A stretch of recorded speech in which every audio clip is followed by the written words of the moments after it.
네, 1등을 해서 50만 부를 판매한 역행자의 작가 자청입니다. 이 채널은 자청의 글쓰기 수업인데 갑자기 왜 몰입에 대한 이야기냐라고 할 수 있어요. 세계의 천재들, 고흐라던가 니체라던가 아니면 우리나라 음악가들이나 정신병에 걸려서 삶을 마감하는 경우들이 있어요. 이게 과연 몰입도가 높아서 그러느냐? 저는 뭐 미술을 막 좋아하진 않지만 전시관이나 이런 거 가는 거 되게 좋아해요. 예술가들이 일평생 만들어 놓은 그 작품을 감상하러 갈 때가 있어요. 그 작품들을 볼 때마다 10대, 20대, 30대, 40대 거쳐가면서 작품들이 변화하는 거를 보게 되는데, 근데 이분들이 결국 마지막에 정신적으로 너무 힘들어하고 결국에 일찍 죽는 경우들이 너무 많아요. 작품들을 보면서 아, 이 사람은 일찍 죽겠다라고 싶을 때가 되게 많아요. 그러면 여지없이 죽더라고요. 그래서 마지막에 남긴 말들을 보면서 보통 10분씩 머물면서 되게 가슴 아파하고 그러는데, 오늘 영상을 보시는 분들이 이 영상을 통해서 오래 건강하게 행복하게 살았으면 좋겠어서 이 영상을 찍고 있습니다. 인간이 빨리 죽고 불행해지고 정신병이 걸리고 이런 거는 진화된 행위를 거역할 때 발생하는 경우들이 많아요. 예를 들면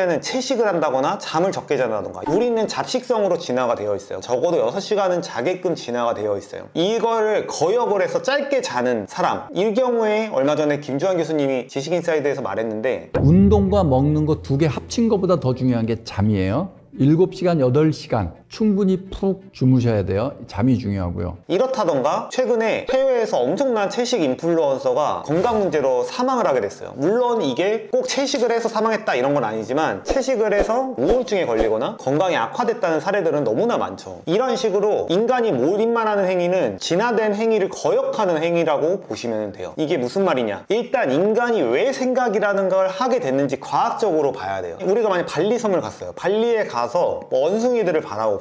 원숭이들은 왜 생각이라는 걸 할까요? 걔네들이 뭔가 생산하기 위해, 뭔가 철학적인 생각을 하기 위해서 생각을 하는 게 아니죠. 원숭이들의 목적은 포식자로부터 도망가는 거예요. 그리고 음식을 구할 때, 사냥을 할 때 움직이게 돼 있어요. 그리고 바나나가 어딨지? 바나나는 여기 있을 거야 라고 계산을 해서 그곳으로 다가서게 되죠. 생존, 번식, 사냥, 이 문제에서 움직이면서 생각이라는 걸 했던 개체가 바로 인간이라는 거예요. 어렵지 않죠? 여기서부터 문제가 발생을 합니다. 과거에는 농사를 짓거나 포식자로부터 도망가거나 이런 게 일상이었어요. 근데 현대시대가 되면서 인간들이 다 마탱이가 가기 시작해요. 너무 풍족해버린 나머지 사람들은 지금 뭐 헬조선 하지만, 그러면 선사시대로 돌아가. 아니 지금 아마존에 가서 살아봐봐. 어떻게 되나? 하루 종일 도망 다니고 하루 종일 끼니 걱정만 해야 되는 거죠. 근데 현대시대는 알바만 하고서도 맨날 먹으면서 돼지가 될 수가 있는 시대예요. 그러니까 결국에 아무것도 안 하고 가만히 있는 사람도 생기고 아무 운동도 안 하면서 책상 머리에 앉아서 공부만 하거나 일만 하거나 작품 활동을 하거나 글쓰기만 하거나 이런 사람들이 이제 발생을 하게 되는 거예요. 앞서 말했듯이 채식을 하거나 잠을 안 자는 행위, 이런 것들은 결국 진화된 거를 거역하는 행위라고 말을 했죠. 마찬가지로 움직이지 않으면서 생각만 하고 몰입을 하게 되면은 결국에 마탱이가 가거나 심리적으로 불안정해지거나 신체적으로 악화될 수밖에 없는 거죠. 그래서 결론적으로 그냥 몰입만 하는 작가들이나 글쓰기를 하는 사람들이나 학자들, 이런 사람들은 건강이 빨리 악화돼서 일찍 죽거나 정신병에 걸릴 확률이 너무나도 높아져요. 저도 직원이 굉장히 많고 사업도 많이 하죠. 정말 많이 몰입해서 일하는 사람들 많이 봐요. 근데 그 사람들 중에 다 그런 건 아니겠지만 마탱이가 가거나 크게 번아웃이 오는 사람들은 공통적으로 대부분 운동을 안 해요. 운동이라는 게 거창하게 할 필요도 없고 하루에 한 10분 정도만 달리기만 해줘도 창의성이 증가하고 몰입도가 높아지고 정신적으로 건강해지고 행복도도 높아집니다. 근데 하루에 10분도 움직이지 않은 상태로 몰입만 계속 반복적으로 하게 되면은 진화된 행동을 거역한 거기 때문에 당연히 마탱이가 갈 수밖에 없는 거예요. 그래서 인류 역사에서 정말 천재다라고 일컫는 사람들이 있어요. 칸트랑 쇼펜하우어죠. 특히 쇼펜하우어는 굉장히 염세주의적이고 세상은 고통이다, 세상은 살 가치가 없고 정말 지옥이다라고 계속 이야기했던 사람이에요. 그 사람이 결국 그랬던 거는 정말 신경성이 높고 정말 우울증이 심하고 정말 비관적인 성향을 타고난 사람이었어요. 그러면 이 사람이 자살했겠죠. 정신병에 걸려서 맛이 갔겠죠. 그렇지만 이 사람이 정말 장수를 한 거예요. 근데 이 사람들이 뭐로 유명하냐? 산책을 매일매일 1시간 이상씩 했던 사람으로 굉장히 유명하고 알려져 있죠. 물론 제일 좋은 거는 천천히 조깅을 하거나 배드민턴이 됐든 농구가 됐든 어떤 목적을 가지고 행위하는 거, 이런 것들이 제일 좋아요. 그래서 황농문의 몰입이라는 책을 보면 몰입을 자주 하면 정신병에 걸린다. 근데 그거를 방지하는 유일한 방법은 운동이다. 그래서 황농문 교수님은 테니스를 굉장히 좋아했던 걸로 유명합니다. 너무 쉽죠, 원리가. 만약에 자청의 글쓰기 수업 이 채널을 구독하시는 분들이 이 영상을 보고 있다면은 무조건 하루에 5분 10분, 아니 적어도 2, 3일에 한 번은 10분 정도만 조깅을 하거나 달리기를 하거나 어떤 스포츠를 등록을 하거나 골프를 하는 하는 것도 괜찮아요. 골프나 배드민턴이나 테니스나 이런 것들이 사람들한테 왜 인기가 많냐면은 창을 던져서 사냥을 하는 행위와 굉장히 유사하기 때문에 인간의 뇌에서는 스트레스를 풀게끔 만들고 쾌락을 주는 거예요. 너 사냥하고 있구나, 너에게 기쁨과 즐거움을 줄게라고 뇌에서 보상을 주니까 투사체를 던지는 행위에 대해서 즐거움을 느끼도록 남자들은 진화가 되어 있어요. 동물을 사냥할 때 필요했던 행위거든요. 쾌락 보상을 받았던 사람들만 자연 선택돼서 현대 시대에 살아남아 있는 거기 때문에 그런 운동들도 재미를 느끼고 사람들한테 인기가 많은 거죠. 몰입을 자주 하는 사람이 마탱이가 가는 이유에 대해서 이야기를 나눴는데, 제 생각에는 과거의 천재들, 이런 사람들이 정신병에 걸리거나 스스로 삶을 마감했거나 이런 것들을 볼 때마다 이 사람들이 하루에 10분씩만 달리기를 했다면은 진짜 행복했을 텐데, 진짜 오래 살고 더 좋은 영향들을 끼쳤을 텐데 하는 아쉬움이 남습니다. 오늘 영상 결국에는 운동을 하라 라는 걸로 마무리하도록 하겠습니다. 결국 진화된 행동을 그대로 하는 거예요. 하루에 일정량의 움직임과 운동을 하도록 진화되었기 때문에 그 행위를 해야 된다라는 거죠. 그리고 운동을 하면 좋은 게 지능 자체도 높아지고 창의성도 높아져요. 안 할 이유가 없는 거고, 안 한다는 거는 결국 나는 삶을 불행하게 살 거야 라는 거랑 별다를 바 없는 것 같습니다. 요즘 구독자가 이렇게 늘고 있어요. 그리고 제가 채널을 이렇게 운영하고 있습니다. 자청의 글쓰기 수업 도움이 되셨다면 이 그래프에 동참해 주시길 바랍니다. 감사합니다.